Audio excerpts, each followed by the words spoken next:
würde mich auch dazu zählen, dass ich mit Kälte gut umgehen kann. Aber was hier heute los ist, ist einfach nur kalt, windig. Gestern strahlender Sonnenschein, T-Shirt-Wetter, Mission für heute, Handschuhe kaufen. Und vielleicht ein paar warme Socken. Habe ich auch alles nicht. Wahrscheinlich haben mich die warmen Monate einfach nur weich gemacht.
Wahrscheinlich sollte ich in Korea einfach nur jeden zweiten Tag rausgehen. Heute wieder strahlender Sonnenschein, nicht ganz T-Shirt-Wetter, aber dennoch relativ warm. Ich mache mich jetzt auf den Weg zum Olympiapark, da es ja heute nicht so kalt ist. Der andere Plan wäre gewesen, ein Museum.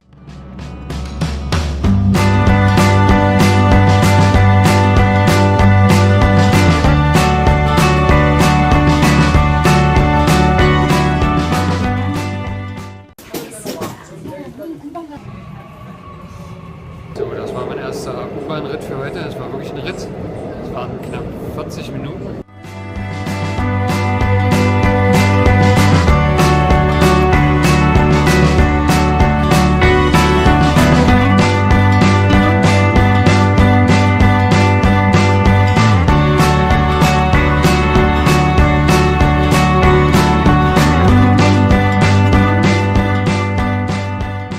Das ist das Seoul Baseball Stadion.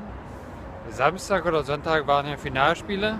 Wie man sieht, hat das Team aus Dosan gewonnen. Schwarzmarktpreise lagen bei 200 US-Dollar. Ich weiß nicht, ob Charlie Sheen-Fans unter euch sind, aber ich habe witzigerweise auch vor ein paar Tagen gelesen, dass er mal 2500 Karten für ein Baseballspiel gekauft hat, nur um die Sitzplätze neben sich frei zu haben und einen Home-Run-Ball fangen zu können. Und vom Baseballstadion direkt rüber zum Olympiastadion, Laufbahn drin, altertümlich, wo jetzt der Seoul-Land FC spielt. Ich werde versuchen, einen Weg reinzufinden, aber ich glaube, es ist eine Mission Impossible.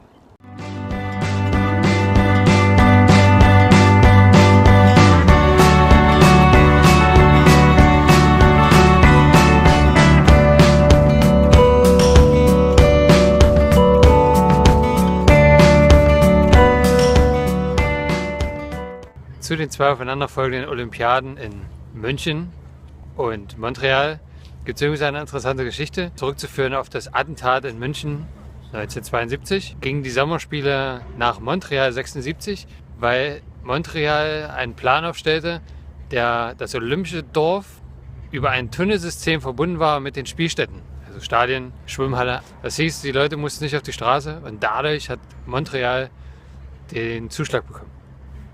Vielleicht ganz interessante Geschichte.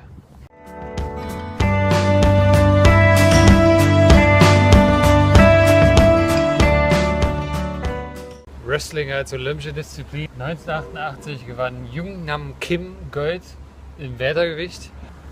Tim Wiese. Vielleicht 2020 in, recherchiere ich, folgt unten. Vielleicht da, vielleicht da.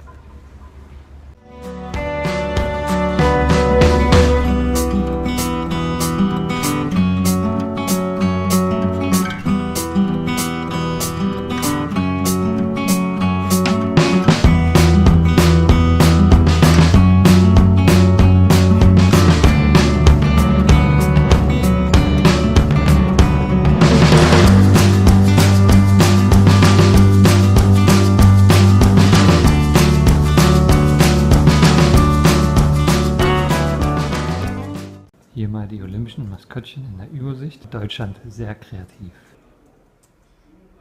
Jetzt stehe ich hinter dem Olympiastadion und würde gerne einen Blick rein riskieren, aber der einzige Weg, das Stadion von innen zu sehen, wäre wahrscheinlich dieser Turm. Aber das Risiko, hinter koreanische Gardinen zu kommen, ist mir ein bisschen zu hoch.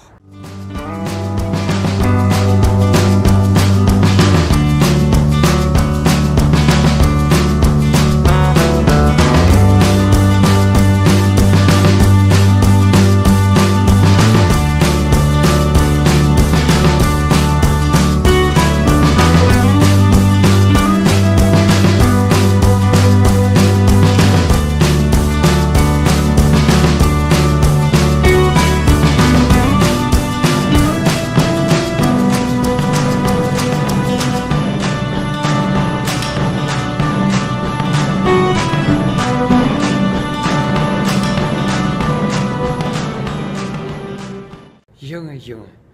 Oh, schweineheiß, Luftfeuchtigkeit von 1000%.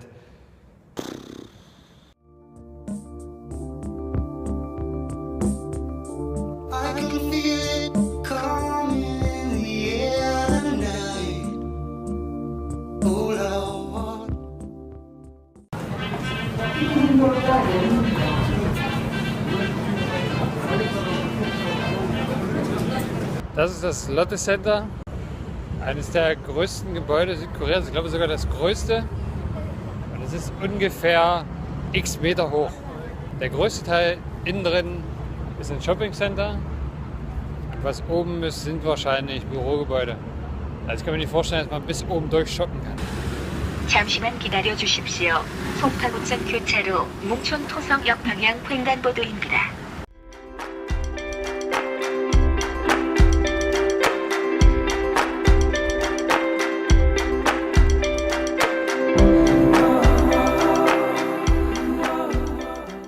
Jetzt bin ich am zweiten Gelände des Olympischen Parks angekommen. Rückblick auf den Lotte Tower. Auf der anderen Seite das World Peace Gate.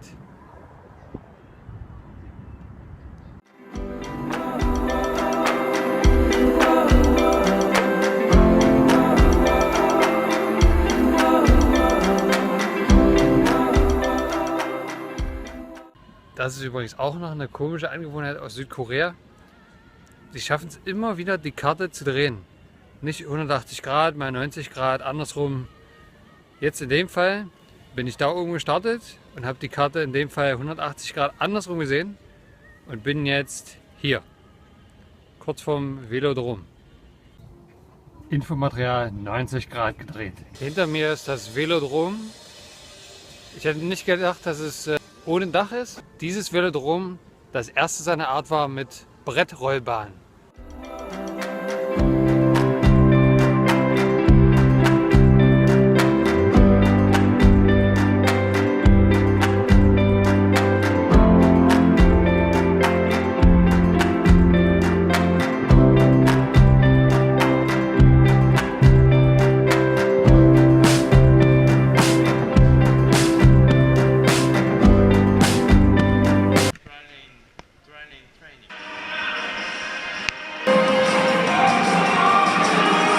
Jetzt habe ich wohl doch die richtige Halle gefunden.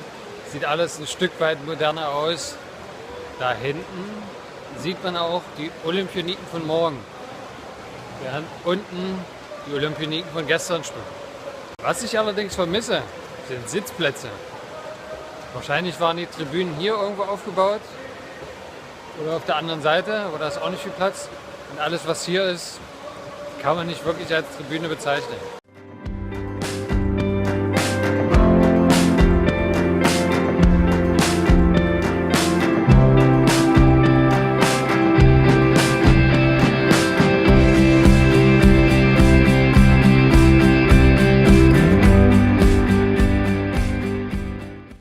Das ist dann wohl die Aero-Seoul Arena. In dieser Halle hinter mir, dem Olympischen Tenniscourt, ist Historisches passiert. Denn Steffi Graf machte den Golden Slam perfekt. Das gab es vorher noch nie, wird es wahrscheinlich auch so schnell nicht nochmal geben. Und das heißt, sie hat alle 4 Grand Slams des Jahres gewonnen und dann anschließend die Olympischen Spiele in Seoul 88.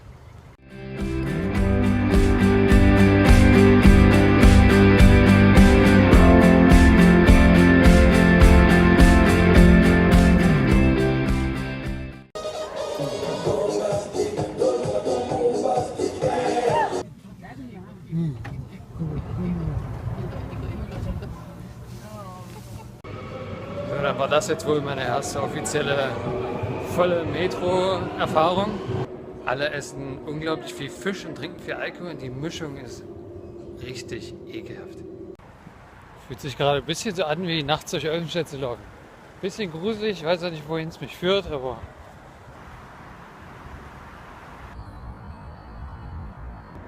Brücke gefunden, aber leider, wie Sie sehen, sehen Sie nichts.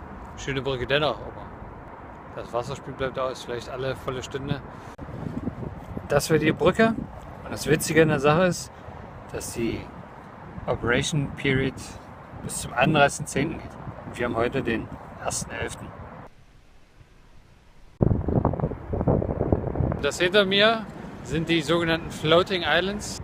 Da es jetzt einheitlich zu kalt wird, weil hier der Wind, also jetzt ist es wirklich kalt, deswegen mache ich es wie gewohnt und lasse die Hände in der Hose.